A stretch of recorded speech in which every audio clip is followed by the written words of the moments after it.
Welkom naar Korte Antwoord voor grote vraag. En vandaag de vraag voor ons is, leert de Bijbel dat God een drie-eenigheid is? En de korte antwoord voor deze vraag is, ja, de Bijbel leert dat God een drie-eenigheid is. So, wat is een drie-eenigheid?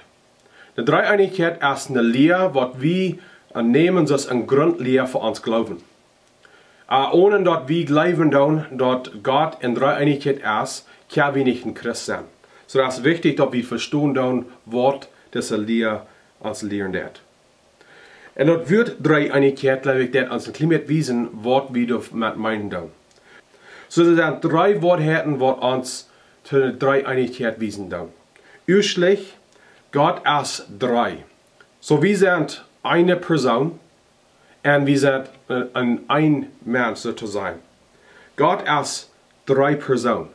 So, de drie personen van de drie-eenigheid zijn God de Vader, en dan de tweede is God de Zoon, Jezus Christus, en dan de derde is God de Geest, of God de Heilige Geest. En deze drie personen merken op de eenigheid. Wieder, jede persoon is God. De Geest is God, de Zoon is God, en de Vader is God. Dat zijn niet dat die nu een derde God zijn, dat hoop merken ze een God. Dat zijn, jede persoon is ganz God. En dat meint ook dat jede persoon is verschieden van de andere.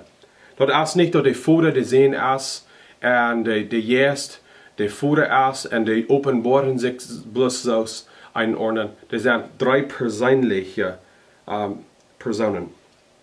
En het derde punt is dat er is maar een God. Epheser kapitel 4 en de 6e vers, we zijn er in het Oude Testament, dat zegt dat je maar einen God en Vader voor ons alle. Hij staat over alles, schafft alles en leeft in alle. So dat je maar einen God.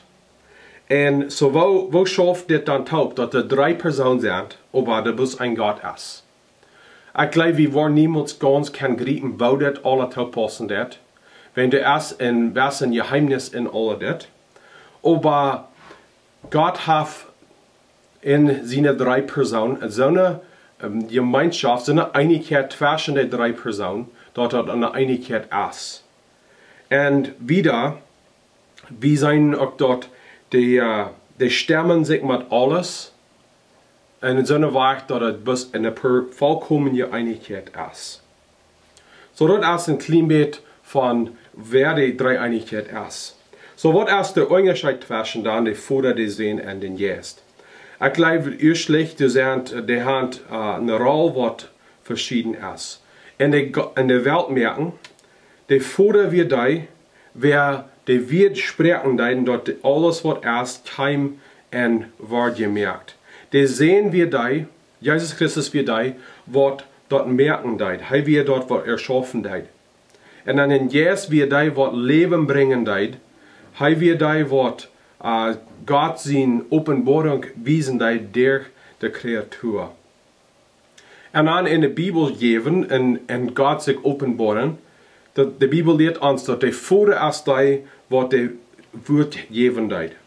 Jezus is dat woord. De Bijbel redt van Jezus. En Jezus is de volkomen openbaring van God. Door Jezus Christus kan we zijn wer God werkelijk is.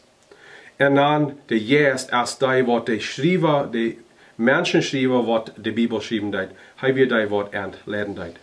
En dan in Radung, de Vader schickt den Zoon. De Zoon starb voor onze zin en stond op voor onze wedergeboorte. En de Geest schafft in ons dat we de wedergeboorte krijgen en we dat weten dat we wedergeboren zijn.